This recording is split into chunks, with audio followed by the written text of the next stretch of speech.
ওরে সাগর, বড়শিতে টান পড়েছে। এমন হচ্ছে বিশাল বড় মাছ। সাগর, আমি একা টানতে পারছি না। একটু আয়, একটু ধরবি, আয়। কিন্তু কিন্তু আমি যে নদীর কাছে যাব না। একটু আয় ভাই, আমি সামলাতে পারছি না।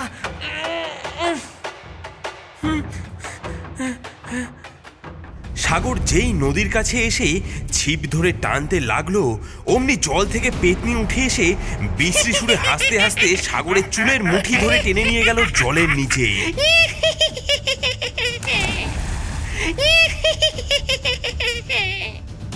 ডাইনির নির্দেশে সাগরকে রাখা হলো কারাগারে। পুরোহিত মশাই, এ ছেলেটি কে? কে গো তুমি? এখানে কি করে এলে? আমি সাগর।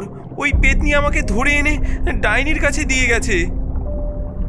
দাঁড়াও দাঁড়াও, তোমার কপালে ওটা কিসের দাগ? ও যে জল পলাশের চিহ্ন। আমার কপালে এই দাগ অনেক ছোট থেকেই আছে। পুরোহিত মশাই, এই কি তবে সেই ছেলে? প্রণাম করুন মহারাজ, প্রণাম করুন। স্বয়ং সমুদ্রদেব পোসাইডন আমাদের সামনে। কি কি বলছেন? কি বলছেন এসব? আমি আমি কোনো দেবতা নই। আমার নাম সাগর। শোনো, মন দিয়ে শোনো, আমি সব বলছি।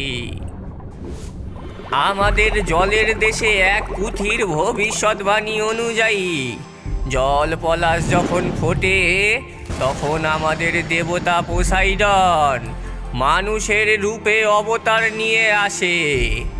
ওই জল পলাশের বীজে লুকোনো থাকে তার সমস্ত শক্তি, আর সে আসে আমাদের প্রচণ্ড বিপদ থেকে মুক্ত করতে। আজ থেকে 21 বছর আগে হঠাৎই জল পলাশ ফোটে।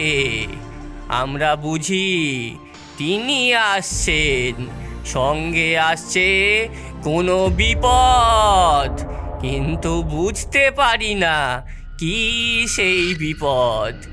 একদিন হঠাৎ মহারাজ মহারাজ, আমাদের উপর এক ডাইনি আক্রমণ করেছে। তার কাছে বিশাল কঙ্কাল সেনা রয়েছে। আমাদের সব সেনা পরাস্ত হয়েছে। সে এখন এদিকে আসছে।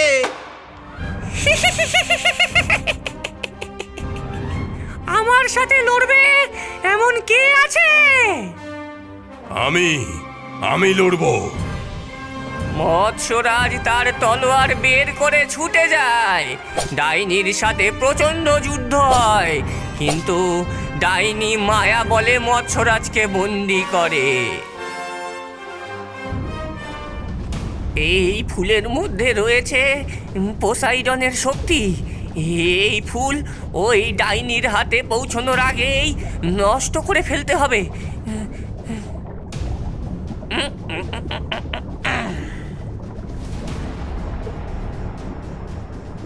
না, এত বড় সাহস!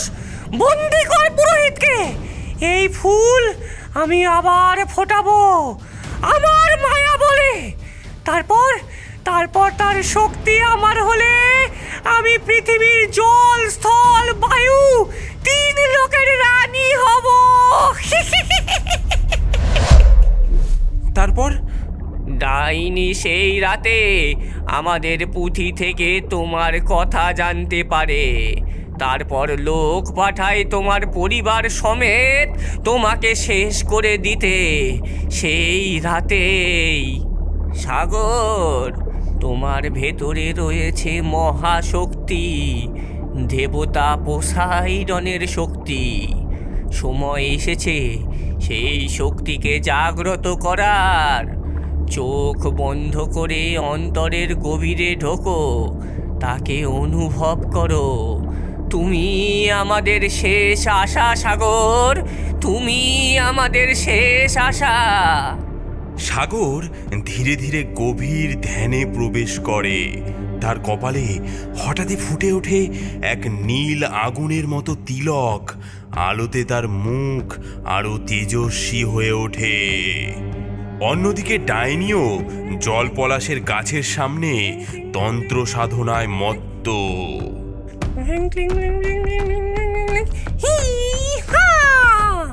আঙুরের রসে মিশুক পিঁপড়ের হুল, মন্ত্রের জোরে যেন ফুটে যায় ফুল। হি হা! ডাইনির মন্ত্রোচ্চারণের সাথে সাথেই গাছের ডালে এক উজ্জ্বল লাল ফুল ফুটে ওঠে। চারিদিকে যেন এক